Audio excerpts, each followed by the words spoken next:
स्वागत है आपका आपके अपने YouTube चैनल में। डिफिब्रिलेटर एक सिंपल मशीन नहीं है, ये एक ऐसा लाइफ सेविंग डिवाइस है जो कुछ ही सेकंड्स में जिंदगी को मौत के मुंह से वापस ला सकता है।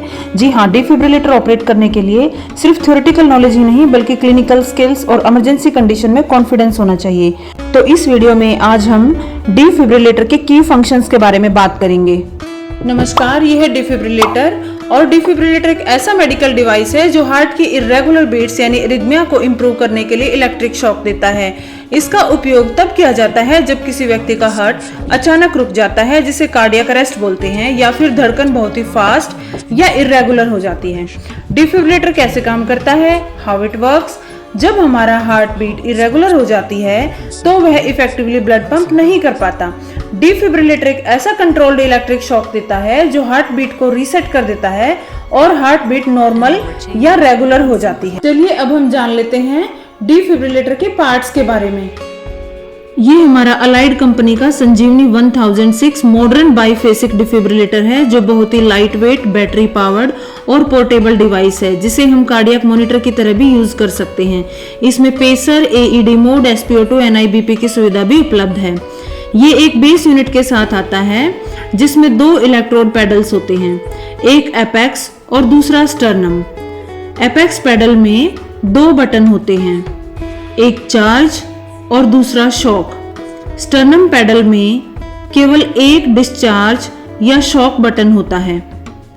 फ्रंट पैनल में 7 इंच डिस्प्ले स्क्रीन, एनकोडर और बहुत सारे ऑपरेशनल बटन्स होते हैं। सबसे ऊपर वाला ऑन ऑफ बटन होता है। एनकोडर को क्लॉकवाइज या एंटी क्लॉकवाइज डायरेक्शन में रोटेट करके जूल्स में एनर्जी सेट करते हैं। चार्ज बटन से डिवाइस को सिलेक्टेड एनर्जी तक चार्ज किया जाता है ताकि शॉक देने से पहले डिवाइस तैयार हो सके। डिस्चार्ज बटन से पेशेंट को शॉक डिलीवर किया जाता है। एनकोडर बटन को डिफरेंट मेन्यूज तक सेट करने के लिए भी यूज किया जाता है। फ्रंट पैनल के लोअर हाफ में अलग अलग बटन्स होते हैं जिनका अलग अलग फंक्शन होता है। अगर आपका डिफिब्रिलेटर कार्डियक मोड पर है तो डिफिब्रिलेटर वाला बटन प्रेस करके आप उसे डीफैब मोड पर ला सकते हैं।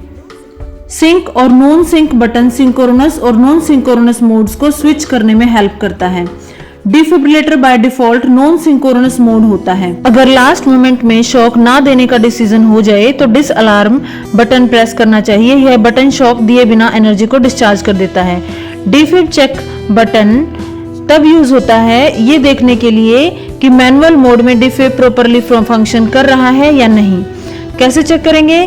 पहले एनर्जी सेट करें, उसके बाद चार्ज बटन प्रेस करें और जितनी हमने एनर्जी सेट की है उसके इक्वल आने दें। उसके बाद डिस्चार्ज बटन प्रेस करें। डिस्चार्ज बटन प्रेस करने के बाद मैनुअल डिफिब्रिलेटर कंप्लीटली एनर्जी को डिस्चार्ज कर देगा। इसका मतलब ये है कि डिफिब्रिलेटर प्रॉपरली फंक्शनिंग है।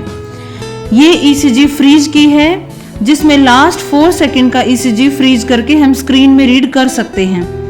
अपर part all leads ECG show करेगा और लोअर पार्ट ECG की फ्रोजन वेवफॉर्म को शो करता है। इसे अनफ्रीज करने के लिए फिर से वही बटन प्रेस करेंगे। लीड की का यूज वेवफॉर्म को सिलेक्ट करने के लिए करेंगे। बाय डिफॉल्ट डिफिब्रिलेटर में V2 लीड सेलेक्ट होती है। डिफिब्रिलेटर में 3 लीड ऑप्शंस होते हैं, लीड 1, 2 एंड 3।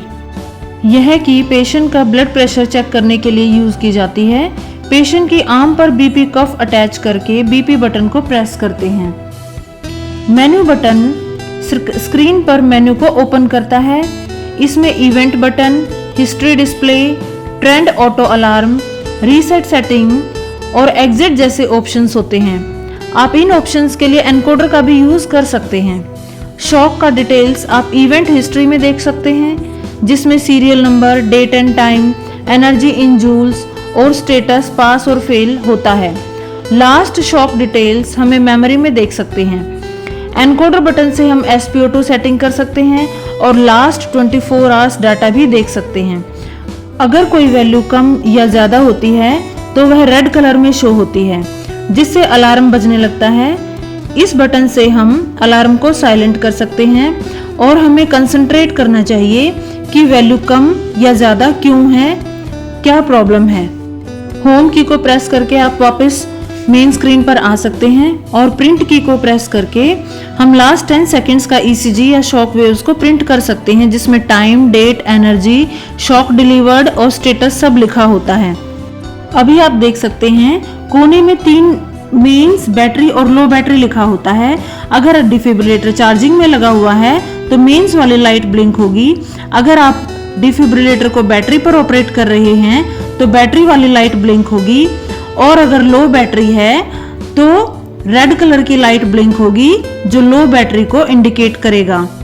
अब डीफैब के बैक साइड में ग्रीन कलर में ईसीजी लीड्स लगी होती हैं, गोल्डन कलर में पेसर या एईडी लीड होती है, और जो येलो कलर वाली लीड होती है वो SpO2 लीड्स होती है, और जो 2 ब्लैक कलर के बटन होते हैं, एक वॉइस वॉल्यूम होता है और दूसरा QRS वॉल्यूम को इंक्रीज और डिक्रीज करने के लिए होते हैं। तो आज इस वीडियो में हमने डिफिब्रिलेटर के पार्ट्स के बारे में पढ़ा। तो अगली वीडियो में हम बात करेंगे कि कितने टाइप का डिफिब्रिलेटर होता है और कौन सी वेव्स शॉकेबल होती हैं और कौन सी वेव्स नॉन शॉकेबल होती हैं। तो इस तरह की वीडियोस देखने के लिए आप मेरे चैनल को लाइक, शेयर और सब्सक्राइब करना ना भूलें। Thank you.